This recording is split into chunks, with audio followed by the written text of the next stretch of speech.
আপনারা বেতারে জার্মান ভাষা শিক্ষার পাঠক্রম রেডিও ডি শুনছেন।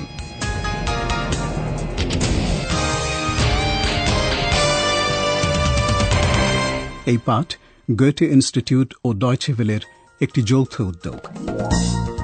লেখিকা হেরাড মেজে।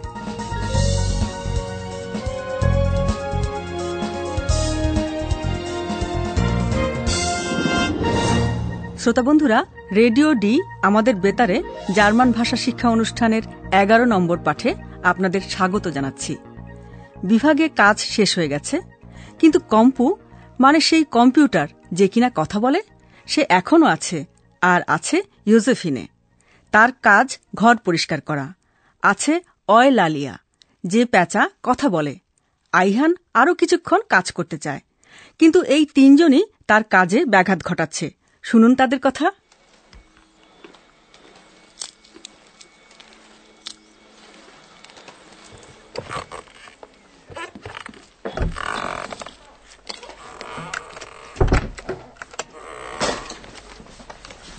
Ayhan, was machst du da? Ich arbeite, das siehst du doch. Verstehe. Ich störe wohl.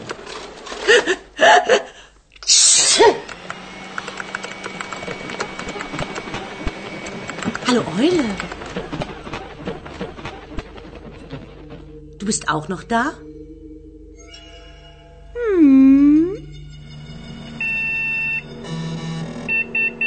Das ist eine Eule, aber sie heißt Eulalia. Das weißt du doch.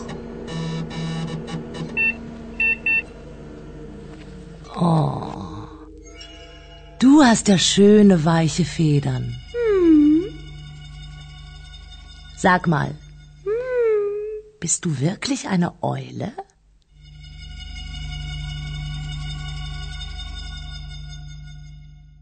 কথোপকথন এই পর্যন্তই থাক।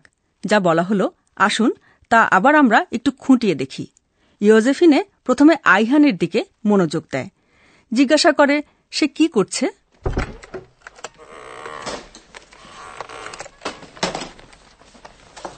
Ayhan, was machst du da? কি করছে তা বুঝে নেয়া কঠিন নয়, সে কাজ করছে। আইহান তাই ইয়োজেফিনেকে বলে, সে তো দেখতেই পাচ্ছে যে সে কাজ করছে, তাই নয় কি?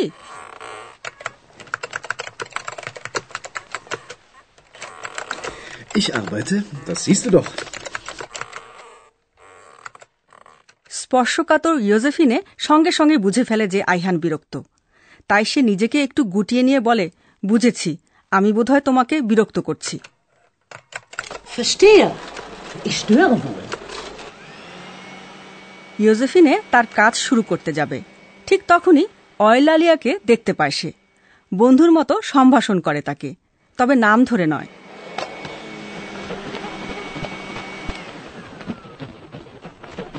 Hallo Eule. Du bist auch noch da? কম্পু তখন ইয়োজেফিনেকে প্যাঁচার নামের কথা মনে করিয়ে দেয়। Das ist eine Eule, aber sie heißt Eulalia. Das weißt du doch. ইয়োজেফিনে ইতিমধ্যে খুব সাবধানে অয়লালিয়ার কাছে এগিয়ে এসে তার পালক স্পর্শ করে।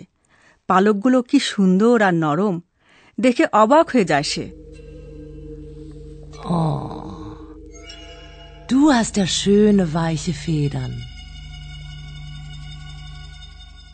ইয়োজেফিনে এখনো ঠিক বিশ্বাস করতে পারছে না যে রেডিও ডির অফিসে একটা প্যাঁচা উপস্থিত। তাই সে অয়লালিয়াকে জিজ্ঞাসা করছে, সত্যি wirklich সে প্যাঁচা কিনা। Sag mal, bist du wirklich eine Eule? আমার ধারণা কল্পনাপ্রবণ ইয়োজেফিনে এই প্রশ্নটি করার আগে হয়তো রূপকথার গল্পের কথা ভেবেছে, যেখানে রাজপুত্ররা কোনো জন্তুতে পরিণত হয়।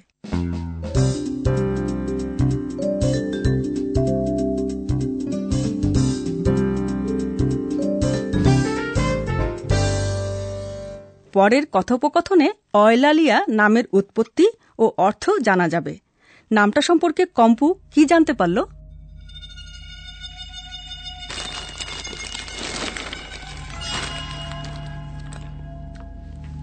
Eulalia.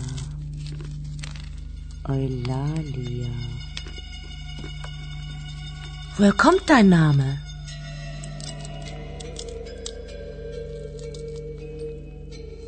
Ich bin klug und weise,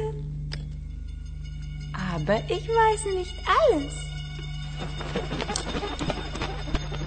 Eihan, warum heiße ich Eulalia? Eulalia? Das klingt sehr schön.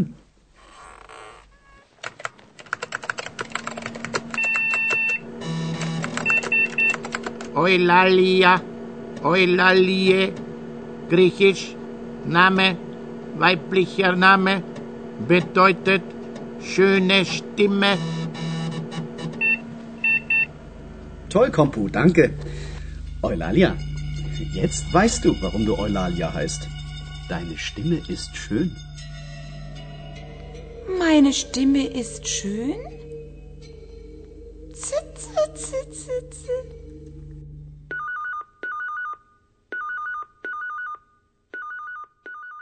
কম্পু দুটো জিনিস জানতে পারে।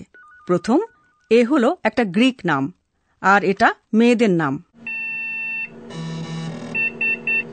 Eulalia, Eulalie, griechisch, Name, weiblicher Name. দ্বিতীয়ত, কম্পু জানতে পারে যে অয়লালিয়া নামের অর্থ হল সুন্দর কণ্ঠস্বর। Eulalia, Eulalie, bedeutet schöne Stimme. Eulalia নামটার অর্থ কি এই প্রসঙ্গ তুলেছিল ইয়োজেফিনে। তার প্রশ্ন ছিল কোথা থেকে, woher এই নামটা এসেছে। Woher kommt dein Name? তাকে যেন একেবারে বোকা না ভাবা হয়, সেই জন্য অয়লালিয়া আরেকবার বলল যে সে বুদ্ধিমতী আর জ্ঞানী। আবার এও সে বলল যে তাই বলে সবকিছু সে জানে না। Ich bin klug und weise, aber ich weiß nicht alles. Eulalia বুদ্ধি করে প্রশ্নটা আইহানের দিকে ছুঁড়ে দেয়। Eihan, warum heiße ich Eulalia? Ayhan সবসময় যা বলে এসেছে সেটাই বলল, অর্থাৎ সে বলল যে অয়লালিয়া নামটা খুবই সুন্দর শোনায়। Eulalia? Das klingt sehr schön.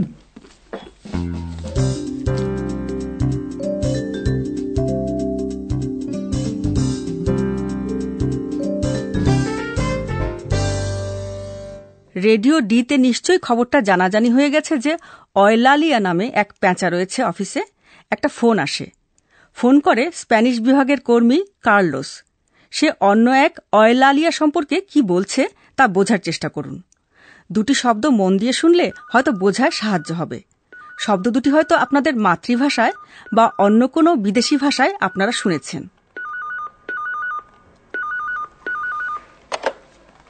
Ja, bitte? Ayan? Guten Abend, Carlos. So spät noch? Hola, Ayan, pardon. Sag mal, stimmt das?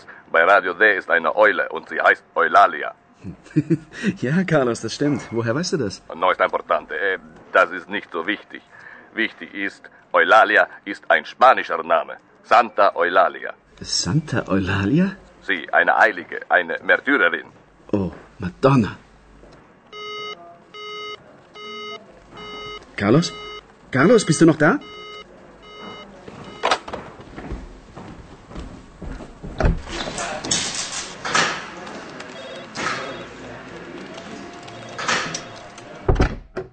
দুটি শব্দ হয়তো আপনাদের বুঝতে সাহায্য করেছে যে কার্লোস আর কোন অয়লালিয়ার কথা বলছে। সে বলছে সান্তা অয়লালিয়া, সন্ত অয়লালিয়ার কথা। Santa Eulalia. এই কথা থেকে এক ধরনের ধর্মীয় আভাস পাওয়া গেল। দ্বিতীয় শব্দটি থেকে তা আরও স্পষ্ট হল। তিনি একজন পুণ্যাত্মা, একজন নারী শহীদ। Santa Eulalia? Sie, eine Heilige, eine Märtyrerin. সন্ত অয়লালিয়া মাত্র 12 বছর বয়সে মৃত্যুবরণ করেন। অনেক অনেক আগে, সেই 4th শতাব্দীর ঘটনা সেটা। আইহান হয়তো সমবেদনা জানাতে চায়, আর তাই সে বলে ওঠে, ও ম্যাডোনা। ঠিক সেই সময় টেলিফোনের লাইন কেটে যায়। ও Madonna.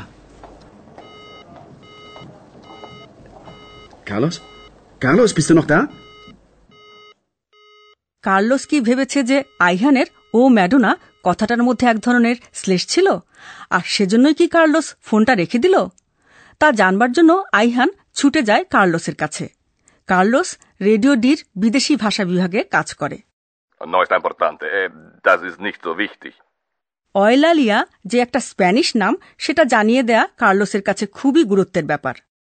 Wichtig ist, Eulalia ist ein spanischer Name. Santa Eulalia. Eulalia Spanish নাম, কিন্তু এর উৎপত্তি গ্রিক থেকে। লালিয়ান গ্রিক ভাষায় এর অর্থ বকবক করা। যাই হোক, কার্লোসের সঙ্গে কথা না বলেই আমি আপনাদের আশ্বাস দিতে পারি যে ওদের মধ্যে কোনো ভুল বোঝাবুঝি হয়নি। কার্লোস ফোন রেখে দেয়নি। যান্ত্রিক গোলযোগের কারণে লাইন কেটে গেছে। আমি বুঝতে পারছি যে আমাদের প্রফেসর কিছু বোঝাবার জন্য ব্যস্ত হয়ে উঠেছেন। Und nun kommt unser Professor. Radio D. Gespräch über Sprache.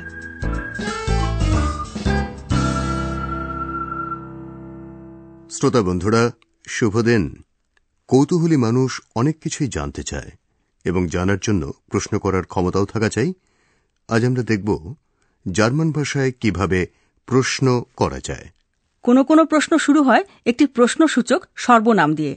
শ্রোতা বন্ধুদের সেটা ইতিমধ্যেই জানা হয়ে গেছে। হ্যাঁ, তারা জানেন যে কোনো কারণ সম্পর্কে জানতে চাইলে কেন warum শব্দটি ব্যবহার করা হয়।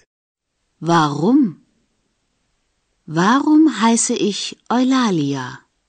আবার কিছু প্রশ্নবাক্য আছে যেগুলো প্রশ্নসূচক সর্বনাম ছাড়া। Bist du wirklich eine Eule? হ্যাঁ, আর এই ধরনের প্রশ্নের উত্তরে বলা হয় হ্যাঁ বা না, অথবা আমি জানি না। এই ধরনের বাক্যে ক্রিয়াপদ থাকে বাক্যের প্রথমে। আরও দুটি উদাহরণ শুনুন। এটা কি ঠিক? আমি কি বিরক্ত করছি? Stimmt das? Störe ich? আমাদের শ্রোতা বন্ধুদের সূক্ষ্ম শ্রবণ শক্তির ওপর এবার আরেকটু চাপ দিতে চাই। কিছু কিছু প্রশ্ন বাক্য আছে যেগুলোর কাঠামো নির্দেশ সূচক বাক্যের মতোই, অর্থাৎ বাক্যে কোনো প্রশ্নসূচক সর্বনাম নেই, ক্রিয়াপদও বাক্যের প্রথমে নেই। ঠিক তাই, বাক্যটি প্রশ্ন বাক্য না নির্দেশ সূচক বাক্য তা বোঝা যায় একমাত্র স্বরভেদের মাধ্যমে। দুটি বাক্য শুনে বোঝার চেষ্টা করুন কোনটি প্রশ্ন বাক্য আর কোনটি নির্দেশ সূচক বাক্য। Du bist auch da. Du bist auch da? এটা কিন্তু বেশ কঠিন হয়ে গেল। আপনি অন্তত একটু বলে দিতে পারতেন যে প্রশ্ন বাক্যে স্বরটা বাক্যের শেষে উপরের দিকে ওঠে। Hallo Eule. Du bist auch noch da?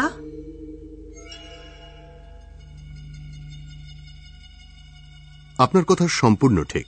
আমি দুঃখিত এটা না বলার জন্য। শ্রোতা বন্ধুরা, আবার দুটি বাক্য থেকে তফাৎটা বোঝার চেষ্টা করুন। দ্বিতীয় বাক্যটি একটি প্রশ্ন বাক্য। Deine Stimme ist schön. Meine Stimme ist schön. Zit, zit, zit, zit, zit. সময় হয়ে গেছে। কাহিনীর পাত্রপাত্রীরা আপনাদের বিদায় জানাচ্ছেন। Gute Nacht. Gute Nacht. Schöne Stimme. Danke. Gute Nacht.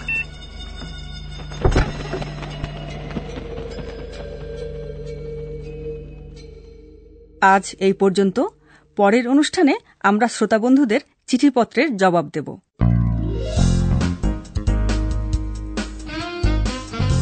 Bis zum nächsten Mal, liebe Hörerinnen und Hörer.